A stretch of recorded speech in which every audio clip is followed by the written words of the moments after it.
এই যে আশেপাশে এত শত কোর্স, ফেসবুকে গেলে আপনি মিনিমাম 50টা ক্যাম্পেইন দেখতে পারবেন, তারা কোর্স সেল করছে। কিভাবে আপনি ই কমার্স বিজনেস একদম জিরো থেকে শিখতে পারেন, কিভাবে অ্যামাজনে প্রোডাক্ট সেল করতে হবে, কিভাবে আপনি ভিডিও এডিটিং এর দক্ষ হবেন 21 দিনে, এরকম বিভিন্ন ধরনের কোর্স আর সবগুলা কোর্সেই আপনাকে অফার করা হবে যে আপনার কোনো কিছুই জানা থাকতে হবে না, আপনার কিছুই থাকতে হবে না, আপনার শুধু কোর্সে অ্যাপ্লাই করার মতন টাকা থাকলেই হবে, আপনি কোটিপতি হয়ে যাবেন নিশ্চিত। আমি এখন পর্যন্ত পার্সোনালি 10 লক্ষ টাকার উপরে কোর্স কিনেছি এবং কোর্সগুলো করেছি। আমার একদম রিয়েল লাইফ এক্সপিরিয়েন্স থেকে আপনাদেরকে বোঝানোর চেষ্টা করব কোর্স কি আসলে স্ক্যাম কিনা, কোর্স করা উচিত কিনা, বা কোর্স করার আগে আমাদের কোন দিকটা খেয়াল রাখতে হবে, কি কি প্রশ্ন করার মাধ্যমে আসলে আমরা জানতে পারি যে এটা আসলে একটা সঠিক কোর্স নাকি এটা একটা ভুয়া কোর্স। যেমনটা বলছিলাম, আমি এখন পর্যন্ত অনেক টাকার কোর্স করেছি এবং এখন পর্যন্ত আমি এমন কোনো কোর্স পাইনি যেই কোর্সে আসলে আমি কিছু শিখতে পারিনি। এরকম অনেক কোর্স পেয়েছি যেগুলোতে আমি গিয়ে দেখি যে এই জিনিসগুলো তো আমি আসলে আগে থেকে জানতাম, কিন্তু তারপরেও আমি লার্নিং নেওয়ার চেষ্টায় ছিলাম।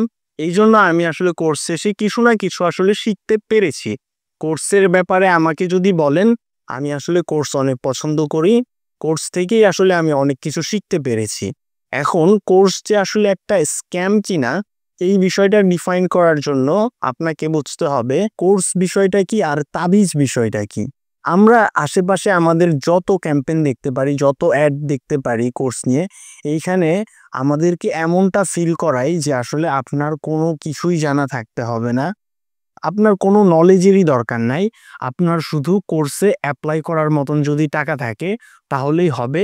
আপনি অ্যাপ্লাই করবেন আর আপনি কোটিপতি হয়ে যাবেন। আপনার কাছে আসলে একটা স্বপ্ন সেল করা হচ্ছে, আপনাকে অনেক ধরনের স্বপ্ন দেখানো হচ্ছে যে আপনি এটা করতে পারবেন, এটা করতে পারবেন, ওটা করতে পারবেন, কিন্তু আসলে আপনি তো নাও করতে পারেন, না করলে কি হবে, হ্যাঁ, এই বিষয়গুলো আমাদেরকে জানাচ্ছে না।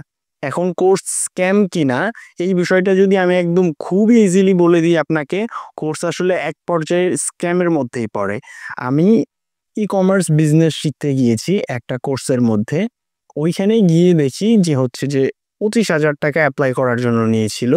25,000 টাকা অ্যাপ্লাই করে নেওয়ার পরে ওনারা বলছে যে ওয়েবসাইট লাগবে, আপনার ওয়েবসাইটের জন্য আরও 50,000 টাকা লাগবে, আর ওইখানে সার্ভার লাগবে, ওই হোস্টিং আর সার্ভারের জন্য আরও 50,000 টাকা দিতে হবে, আপনার ডোমেইন কিনতে হবে, ডোমেইনের জন্য 4-5 হাজার টাকা খরচ করতে হবে। হ্যাঁ, এইভাবে হচ্ছে যে আমাকে তাহলে বলবে না যে কোর্সের আগে বলবে না যে ভাই আপনার এই টাকাগুলো আরও খরচ হবে।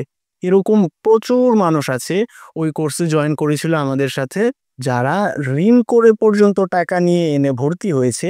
তাহলে তাদের কাছে তো আর মূলধন নেই। এখন আপনি ই কমার্স বিজনেস শেখাতে গিয়ে এখন এই জিনিসগুলো লাগবে, তাহলে আপনার তো শুরুতে বলা দরকার ছিল।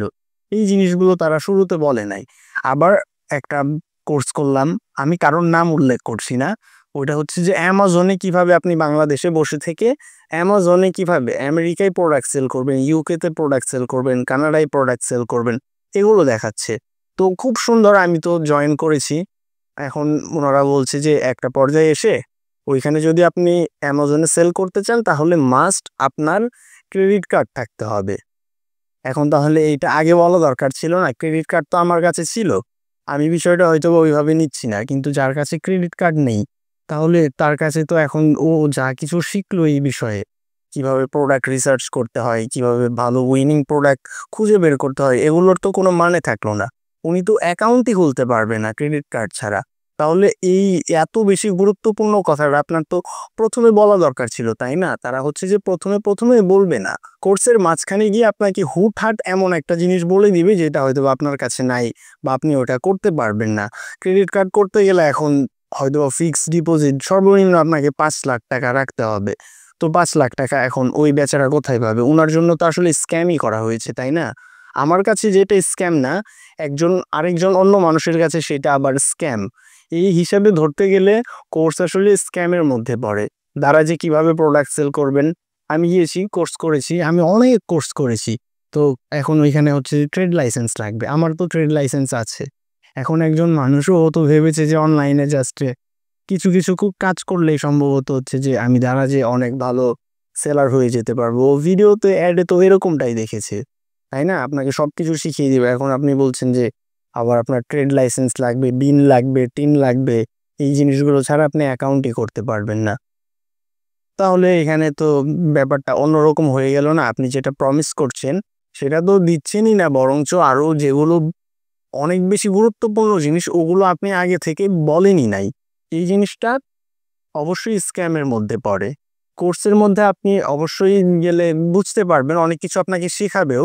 কিন্তু আবার অনেক কিছু যেগুলো আপনার আগে বলা দরকার ছিল সেগুলো হয়তো আপনাকে বলবে না। আপনি ওইভাবে যদি 1 to 1 আপনি কারো সাথে কানেক্ট না হতে পারেন, তাহলে তো লাভ নেই। ওইখানে একটা সাপোর্ট ক্লাস হচ্ছে, সাপোর্ট ক্লাসে ধরেন ওইখানে ১০০ জন স্টুডেন্ট আছে।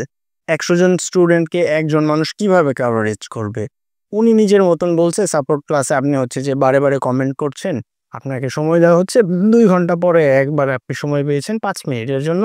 কি যেন একটা বলছেন, আপনার কথা ওইভাবে কেউ শুনলই না, হ্যাঁ? একটা কমিউনিটি পোস্ট করে রেখেছে, কমিউনিটির মধ্যে আপনি গিয়ে পোস্ট করতে পারবেন। অনেক সময় রিপ্লাই পাবেন, অনেক সময় রিপ্লাই পাবেন না। এরকমও অনেক কোর্সের সাথে হয়। আমি এভেইলেবল দেখেছি। তাহলে হিসাব অনুযায়ী কোর্স আসলেই একটা স্ক্যাম কিছু মানুষের জন্য, আবার কিছু মানুষের জন্য স্ক্যাম না। কিন্তু এটা আমার পার্সপেক্টিভ থেকে আমি বলব, আমি যতগুলো কোর্স করেছি সবগুলোই স্ক্যামের মধ্যেই পড়ে। হয়তোবা আমার ওই জিনিসগুলো ছিল দেখে আমি ম্যানেজ করতে পেরেছি। কিন্তু একজন স্বাভাবিক মানুষ তো ওই জিনিসগুলো আর ম্যানেজ করতে পারবে না, তাই না? এর জন্য কোর্স একটা স্ক্যাম। কিন্তু কোর্স আবার আমি অনেক পছন্দও করি। আমি অনেক কোর্স করি। আমি কালও সম্ভবত একটা নিউ কোর্সে জয়েন করেছি। যাই হোক, এখন আপনি কিভাবে বুঝবেন যে একটা কোর্স ওইটা স্ক্যাম হতে পারে কি না? সর্বপ্রথম পদ্ধতি হচ্ছে যে আপনি ওদের পেজটা ঘুরবেন অথবা ওদের ব্র্যান্ডটা আপনি একটু নিয়ে যাচাই করবেন। কিছুক্ষণ টাইম স্পেন্ড করে আপনি একটু রিসার্চ করবেন। দেখবেন তাদের যদি কোনো ফ্রি রিসোর্স দেওয়া থাকে, মানে ধরেন আপনাকে ই-কমার্স বিজনেস শেখাবে, ওই রিলেটেড অনেকগুলো কনটেন্ট যদি তাদের থাকে যেগুলো একদম ফ্রি, তারা পাবলিকলি ফ্রি দিয়ে রেখেছে, তাহলে বুঝবেন যে হ্যাঁ, তারা অবশ্যই যেহেতু ফ্রি রিসোর্স দিয়ে রেখেছে এবং ফ্রি রিসোর্স যদি অনেক গুরুত্বপূর্ণ মনে হয় আপনার কাছে, অনেক কাজের মনে হয়, সেই ক্ষেত্রে আপনি তাদের কোর্সটা নিতে পারেন। কারণ ফ্রিতেই যেহেতু তারা এত ভালো কিছু তো আপনাকে প্রোভাইড করছে, অবশ্যই পেইডে গেলে আপনাকে আরো ভালো কিছুই প্রোভাইড করবে। এবং যে কোনো কোর্স করার আগে ওই কোর্স রিলেটেড আপনি অনেক ধরনের টিউটোরিয়াল দেখলে বুঝতে পারবেন যে আপনার অনেক কিছু পরে আরো লাগবে কিনা। এর জন্য তাদেরকে আপনি জিজ্ঞেস করবেন যে ভাইয়া আমি কোর্স তো করব, কিন্তু আমার কি এই কোর্সে এত টাকা দিয়ে অ্যাপ্লাই করার পরেও আরো কিছু ইনভেস্ট করতে হবে কি না? এই বিষয়গুলো আপনি আগে থেকে জেনে রাখবেন। এবং আপনি এটাও দেখার চেষ্টা করবেন যে যেই মানুষটা কোর্সটা সেল করছে তার পার্সোনাল ব্র্যান্ডিংটা কেমন? তাকে কি অনেক মানুষজন চিনে? সে কি আসলে ট্রাস্টেড একজন পিপল? নাকি এমনি জাস্ট র‍্যান্ডম কোনো একজন মানুষ অ্যাড ক্যাম্পেইন করে আপনার সামনে চলে এসেছে? আপনি এই জিনিসগুলো যদি রিসার্চ করে কোর্সটা নেন, তাহলে আপনার জন্য ওইটা আরো বেশি ভালো হয়। তাহলে আমি যদি ওভারঅল বলি, আমার কোর্স করতে খুবই ভালো লাগে। আমি অনেক কোর্স করি, কিন্তু কোর্স কি আসলে স্ক্যাম কিনা? কিছু মানুষের জন্য স্ক্যাম, আবার কিছু মানুষের জন্য স্ক্যাম না। এটা ডিপেন্ড করে একজন মানুষের উপর, তার আসলে লার্নিং এর জায়গাটুকু কতটুকু, আর সে কতটুকু আসলে অ্যাবজর্ভ করতে পারে এটার উপরে। এখন থেকে কোর্স নেওয়ার আগে অবশ্যই আপনি এই জিনিসগুলো খেয়াল রাখবেন। তাহলে আপনি হয়তোবা কোর্স নিয়ে উপকৃত হবেন, স্ক্যামের শিকার আর হবেন না। ভিডিওটা যদি আপনার কাছে গুরুত্বপূর্ণ মনে হয় তাহলে আপনি আপনার ফ্রেন্ডসদের সাথে, যারা কোর্স করতে আগ্রহী বা কোর্স করে এরকম পিপলসদের সাথে শেয়ার করতে পারেন।